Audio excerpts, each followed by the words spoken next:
Greetings and salutations. Welcome to Knife Chats with Tobias. Thought what I'd do today is talk a little bit about patina, specifically forced patina and natural patina. And well, at first I was going to be talking about how I'm not too crazy about forced patina and I'd rather a knife have natural patina, but after looking at it, I really can't say that because I think there's a place for both types of patina. I really do kind of like the looks of the forced patina on one of the knives I've got here. I also like the natural patina on one of the knives I have here. But before I get started with all the patina, I just wanted to talk about the two knives up front here. And that is because both of these are by GEC. They are unexcelled medium toothpicks, specifically a 128-119 medium toothpick. I bought both of them around the same time.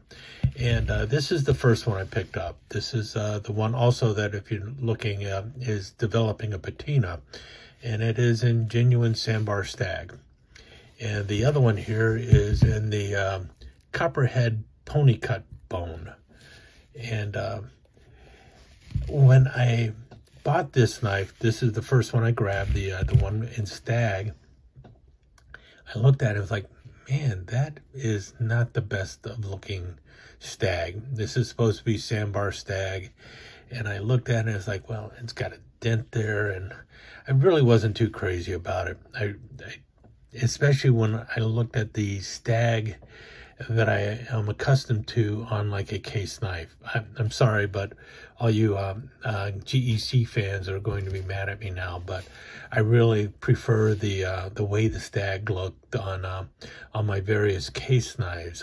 They have some beautiful stag, and this stag did not impress me very much at all. Now I've got two other GEC knives with stag. Maybe I'll do a video on that in the near future. I don't have a lot of GEC knives, but I do have 3 in stag, and it is what I would still prefer to pick up. But when I got this one and saw it, and it's like, oh, the dent is kind of nice and everything. I had the opportunity to also pick up this one, and that was back when you could actually pick up a GEC knife without having to go to the secondary market and paying 2 and 3 times the cost. So I got these at the price that they were originally offered, and I got this one, and I was like, man, now that's what I'm talking about. This thing is just beautiful. This was gorgeous. And then I thought, you know what, I need to carry one of these knives. I actually had to get out there and put it through its paces. And after looking at it, and it's like, well, you know what? I know conventional wisdom would say keep the stag for the collection and carry the bone, because this would probably become more valuable over time. But I threw conventional wisdom out the door and said, no, I'm going to just carry this one. It's like, you know what the heck? I don't care if I paid 20 bucks more for it than I did the bone. I'm going to go ahead and carry the stag. And I carried it off and on for a while. And then about 7-8 months ago, it's like, you know what? I think I'm just going to throw this in my pocket and start carrying it. And I started carrying it, and for the longest time, it was being carried along with my Spyderco Dragonfly. And so every time I thought I would get something that would cause a staining on the blade, like, you know, peeling an apple or something, I would grab the Dragonfly and save this. It's like, I don't want to stain the blade. I don't want to stain the blade. And, you know, didn't want to develop a patina on the blade. I wanted to save it. And it was like I was babying this knife for fear that the blade would get darkened or something, right? And then one day when I opened the knife up and I was looking at it, and it's like, oh my gosh, what's that? And it's like right on the edge here where I had sharpened it. You know, I still was sharpening the knife, but I sharpened it and I looked at it and it's like, oh my gosh, there's a little dot there there was like some rust appearing on the blade. And so I got the rust off, and then I actually took a polishing rag and I wiped off the dot on the blade. And then the next day I was looking, and it was over here, and there was like 4 or 5 little dots over here, and it's like, my blade, it's getting dirty. I'm getting my blade dirty. And I started thinking, what is wrong with you? The whole reason you were wanting to carry this knife is because you wanted to use it, and you have been babying the knife like crazy, trying to protect the blade from what should be naturally happening to it. And that's the day that I said, you know what?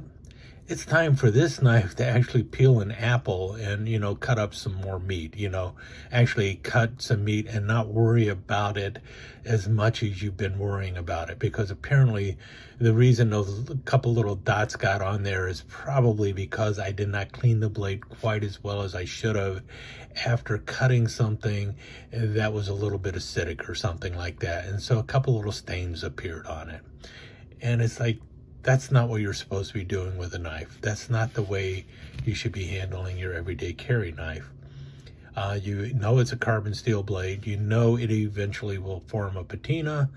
Let it form its patina. Stop babying the knife. And yeah, and that's when I started peeling apples with it and doing other stuff with it. And as you can see now, if you look carefully, it definitely has some staining going on. And but also, if you look closely, I'm not sure if it's going to show up, but maybe it will. Right there, you can still see where it says Northfield Unexcelled. You can also see where it's been cutting through cardboard and a few other things, including like some wood and things of that nature, and maybe a few other things that I probably shouldn't have been cutting with a toothpick. But the thing is the more I've been doing that, the more I've actually enjoyed the knife.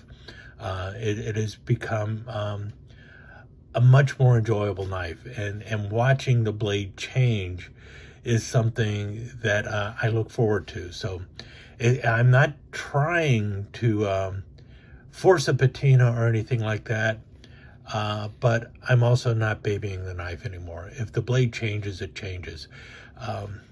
And I like the way it is looking, and it's one of those things that, you know, you look at it and it becomes a little bit of a pleasure just to see the blade changing daily. And sometimes you don't see the change right away. And also, I've also noticed that, like, when I clean it and when I oil it and when I wipe it down, sometimes I lose some of the patina. The patina isn't nearly as dark as it was the day before, because I actually cleaned the blade properly. And I don't sit there and worry about that. It's not like, oh, well, now it doesn't have as much patina as it did yesterday. I assume that it will come back. And it's just one of those things that has been fun to do. You know, I'm actually using a knife the way it's supposed to be used. I'm really enjoying the knife doing it. And I don't know, it's just been a lot of fun. And then comparing that to a forced patina. And we have this knife in the back here. And this is a Rough Rider. It was in their classic Carbon 2 series, I think. And it came with a shield. This is the shield that it looks like it's already patinaed and stuff. That's the way the shield came. The blades were bright in color. And what I did when I got it is I actually dipped the entire knife into vinegar. I mean, just dropped the whole knife. I opened up all the blades, dumped the knife into vinegar, and this is the way it came out. And if you notice, I also took one of the pin blades that was on this knife and I turned it more into like a sheep foot or a coping blade, because I did not want 2 pin blades on the knife. So made a few changes to it, which was something easy enough to do on a knife that was only around 20 bucks. But I did this and I like the way it looks and everything, and it's pretty cool. But all I had to do to get to this stage was drop it into vinegar. Does it look great? I think it looks fantastic. I like the way this looks, especially with this shield, than the knife with the bright blades. There's no doubt about that. So I really like the way it looks, but I feel like I cheated. I guess that's what it is. And there's nothing wrong with that either. I mean, it's my knife. I can do whatever I want with it. But I did not work to get this. I forced it using tricks. But this knife, I could do the same thing to this knife today. I could have that same dark black patina on these blades. But that's not the way I want to get a patina on this knife. I want this knife to have a well-lived, well-deserved patina. I don't know. I don't know if I'm making sense with any of this or not, but that's just my feeling with it. And I'm not saying forcing a patina is bad or anything like that, because I will probably force patinas on a few other knives in my collection. But when it comes to one that I'm actually using, I want a well-lived patina on the knife. I think it says a lot more about the knife when it is developed naturally instead of something that was done artificially. Any case, and again, I'm not trying to start a battle or anything, and I also have no problem with the person who just collects knives and doesn't do anything like patinas or anything, because as you can tell, I've got one that I am trying to keep as pristine as possible in mint condition, and the other one that is going to have the well-lived life. Any case, I don't know where else to go with this at this point, so I will let you go, and I'll talk to you again soon.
Let me take just a second to thank you once again for dropping by and spending a few minutes here at Knife Chats with the Pious. I really do appreciate it, and I do appreciate any comments that you leave. So please remember to give me that thumbs up, and also don't forget to subscribe and ring that notification bell so you'll know when the next episode is up and running. Thanks again for dropping by. Really do appreciate your time here.